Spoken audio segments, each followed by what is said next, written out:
internet connection, or ours or whatever, is unstable. Well, that's okay, because the whole world is unstable right now. So why could my internet connection be any different? So I was chatting with my spouse about this idea of humanistic, and I said, I don't really use the word. And she said, come on, that's what you've always been doing. That's what you are.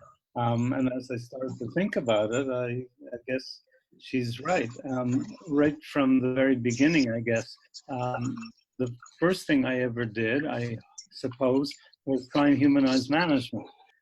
Trying to get it away from planning, organizing, coordinating, and controlling, which don't sound very human, to getting interrupted and talking a lot and listening a lot and being interrupted. I said that I'm being interrupted all the time, but also action-oriented and so on and so forth. So I guess my first book set the tone, and everything else kind of followed. And in a sense, if I apply the word humanistic to what I've been doing, it works kind of well. So the book that's coming out now in February is called Bedtime Stories for Managers. And it's a collection of those twogs that Erica mentioned. And let me just mention, what I'm going to do is mention some of the stories, and it'll give you an idea. The first story is called Managing Scrambled Eggs. And it's about the chief executive of an airline, that very big airline, that was soon to go bankrupt, and they served these scrambled eggs. And I said to the flight attendant, I've never had anything this bad. And she said, I know, we keep telling them, they won't listen. Now, if you're running a cemetery and you don't listen to your clients, I can understand. But running an airline, anyway, the other stories, some of the other stories are about selecting flawed managers. I guess that's humanistic, the fact that we're all flawed. How often do we select managers for their flaws? Because after all, it's their flaws that do them in. And so you want to make sure that the flaws are not going to be, inescapable under the circumstances. And anyway, there's all kinds of others. There's one about analyzing, getting an analyst to analyze their own behaviors, because they want to change everybody else except themselves.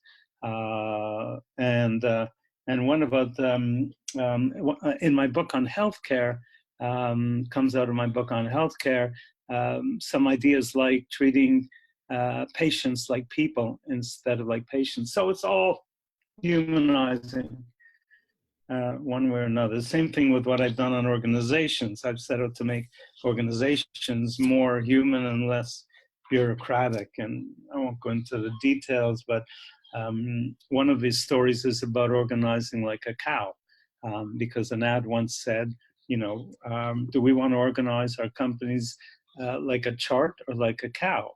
Because in cows, all the parts interact and work together naturally in a human kind of way. So anyway, that now, and maybe we'll get into it with the subsequent question, my real effort is on humanizing society, and through my book, Rebalancing Society, the notion of the plural sector, which is another term for civil society, the fact that we're completely out of balance in the Western world and much of the world on the side of private sector forces.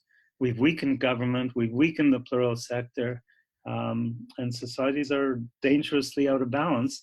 The plural sector is the human sector in a way, not that companies or governments aren't human, but the plural sector is where we spend most of our lives. I don't think there's anybody listening who hasn't interacted with a plural sector, with 5 or 10 plural sector organizations in the last week, whether you've gone to the Y to work out or gone to some club or donated to Greenpeace or whatever it is. We're constantly in touch with plural sector organizations, and yet community, essentially, many of them, organizations or associations, and yet we don't recognize that. Just one last point, that the closing line in my book, because there's a story on gross national happiness in Bhutan and how the economists came in and absolutely destroyed it in a way, or damaged it, by their ridiculous measures, up to 70 and 80 measurements.